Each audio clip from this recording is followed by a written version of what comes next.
this morning is a commentary by Scott Simon, the NPR commentator, December 18, 2010. So it's the end of the year, 2 years ago. This is the time of year when various authorities release lists of words, phrases, and acronyms that have recently joined the English language. BFF, retweet, unfriend, and vuvuzela made many current lists. I'm glad for all of them. But there's one phrase that I hear most every day that I don't like at all. I'm just saying. Its origins are murky. Some people swear they heard it in an early Eddie Murphy routine. Others insist that it dates from Seinfeld episodes. In any case, the roots of the phrase seem to be sitcom, not Shakespeare. I'm just saying. Each week I get emails and messages that go something like this. You are witless, stupid, and immoral, and I wouldn't let you near my tropical fish for fear you would contaminate them with your depravity. Just saying. Saying, I'm just saying, puts a fire escape onto the end of a sentence. I'll repeat that, I love that. Saying, I'm just saying, puts a fire escape onto the end of a sentence. It lets you express a stern, even rude opinion, but not really. You're just saying. It invites the listener to discount what we've just heard, even as we're reeling from it. The Urban Dictionary website explains that the phrase makes it, quote, possible to deliver a rude comment or burn and have it bounce off simply as an opinion disguised as an objective opinion, and who can argue with you over an opinion that you don't apparently support, end quote. Imagine what the phrase might have done in earlier times. This is Scott Simon's creativity at work. What if Moses had told Pharaoh, let my people go? Just saying. What if Henny Youngman had said, take my wife? I'm just saying. What if FDR had tried to rally Americans out of depression by decreeing, the only thing we have to fear is fear itself? Just saying. Or if Churchill had tried to rouse Britain in 1940 by declaring, we shall fight them on the beaches, in the air, in the hills, and we shall never surrender. I'm just saying. Or what if Romeo had seen Juliet and gushed, see how she leans her cheek upon her hand. Oh, that I were a glove upon that hand, that I might touch that cheek. Just saying. She might have run off a T-ball. I'm glad that the English language gets enriched each year with new phrases, but just saying seems designed to let us express ourselves sharply, but without conviction. It's a way of being colorful without consequences. All lip and no heart. Did we really need a new phrase to help us be more snide, snarky, and insincere? I'm just saying.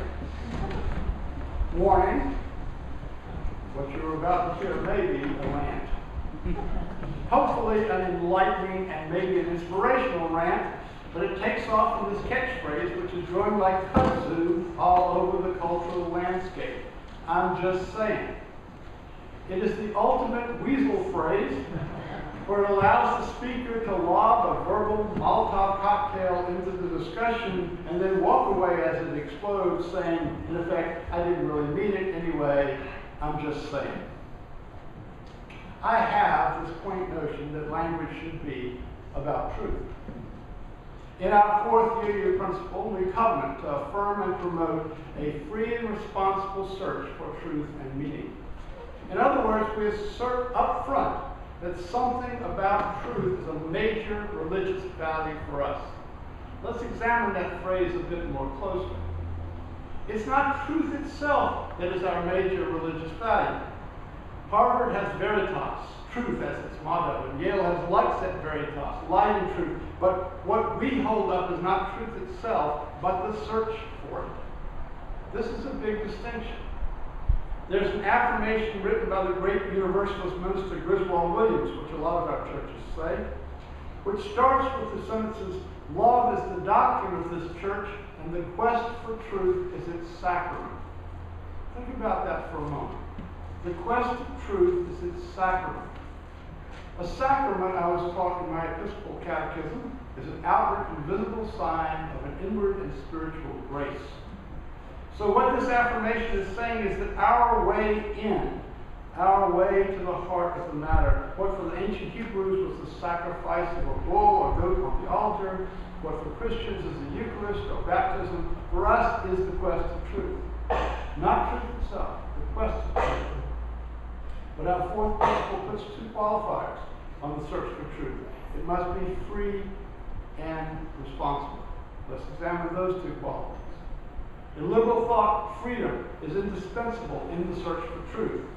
Each truth seeker must be able to follow the evidence where it leads without any higher authority saying that you must find this result. In the Gospel of John, Jesus says, "You shall know the truth, and the truth shall make you free." But the modern liberal mind says, without freedom to begin with, you'll never find the truth. Galileo observed the heavens and decided that Copernicus was right. The earth was not the center of the universe, and the apparent motion of heavenly bodies was really the motion of the earth. The Christian church, as you may have heard, didn't like that and forced him to recant.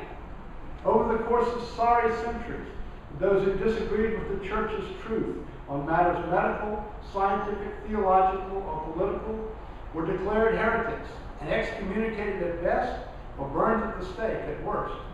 Freedom is the necessary condition of the search for truth.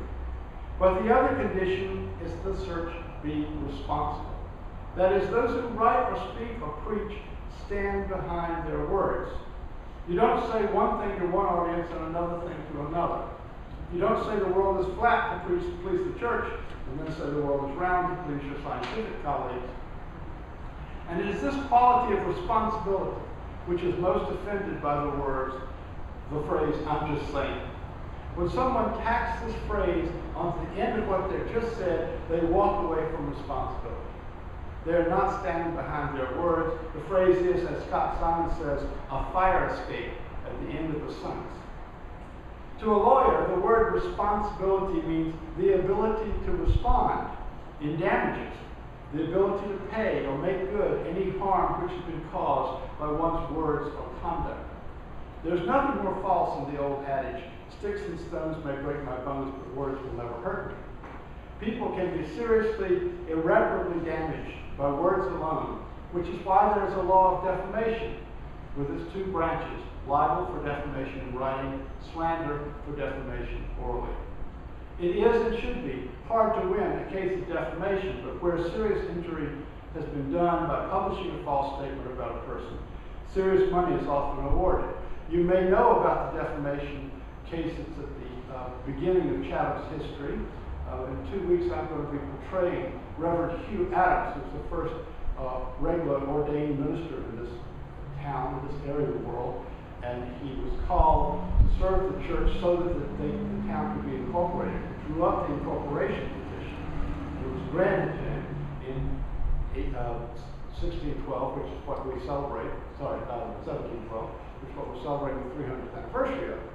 But do we also know that Hugh Adams then got himself embroiled in a defamation lawsuit against the tavern owner, who was not a great fan of his and who was spreading little rumors about what Hugh Adams had done before he came to Chatham. And Adams then had the temerity to sue the tavern owner. And you know what? The tavern owner won because the tavern owner proved that what he said was true.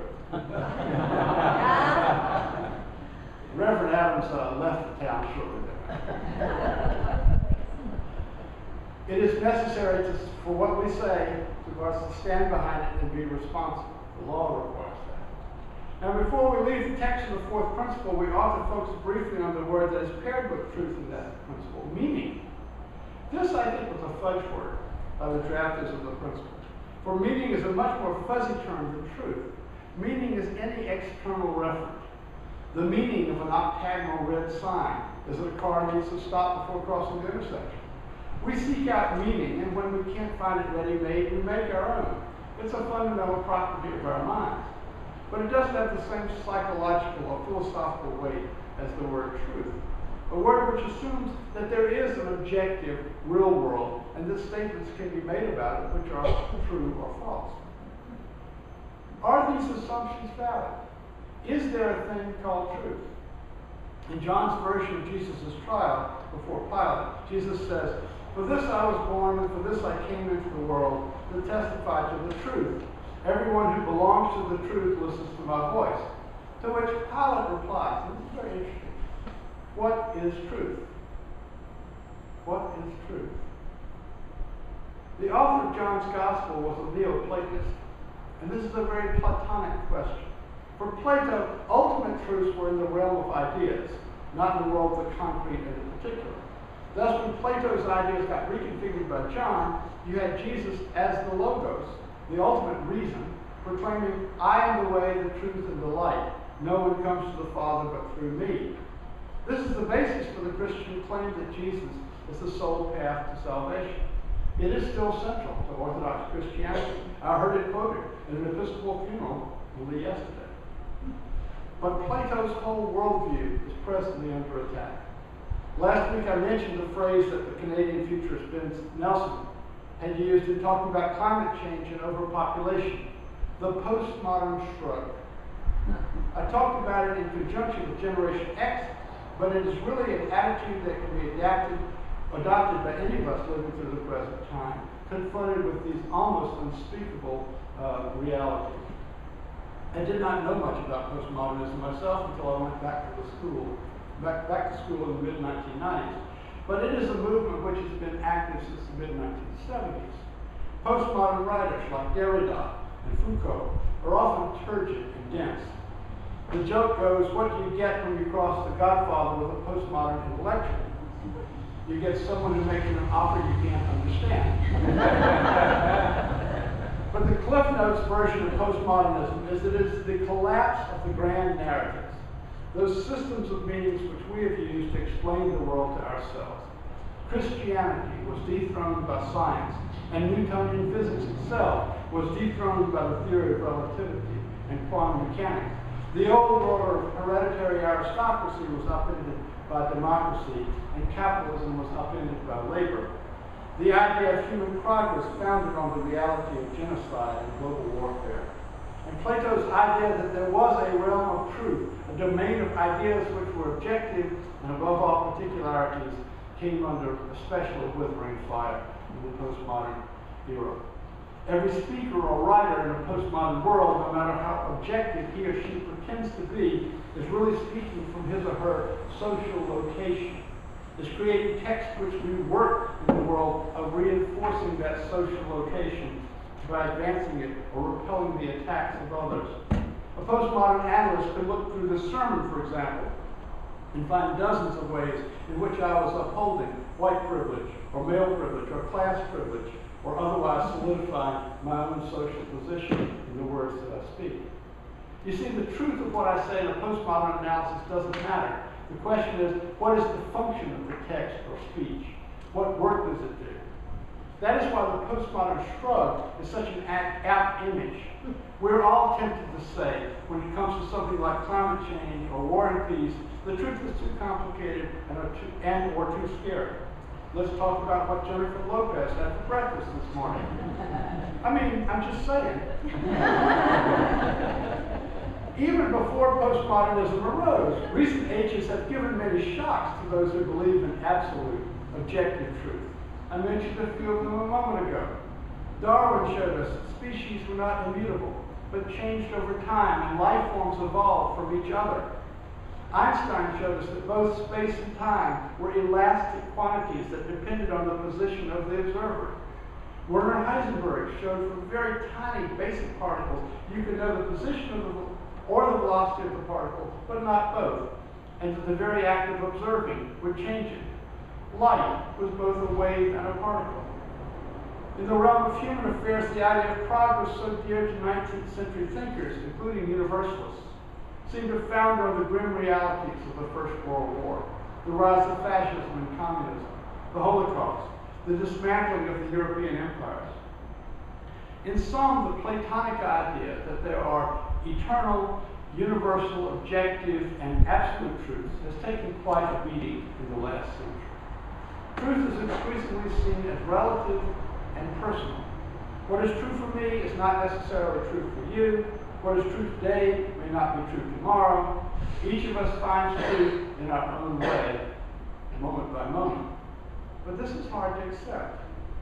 I believe in science, and science takes it as fundamental that the same experiment with the same conditions will produce the same result, whether it is conducted in California or Calcutta. Religions may have shattered into 1,000 relativistic shards, but the cathedral of science is still entire and intact, I like to believe.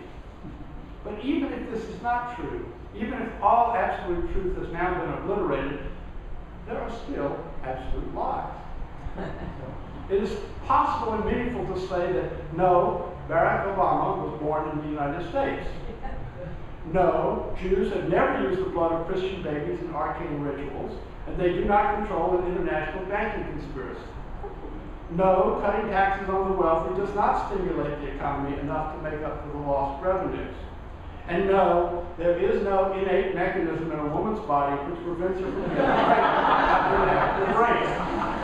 I'm just saying.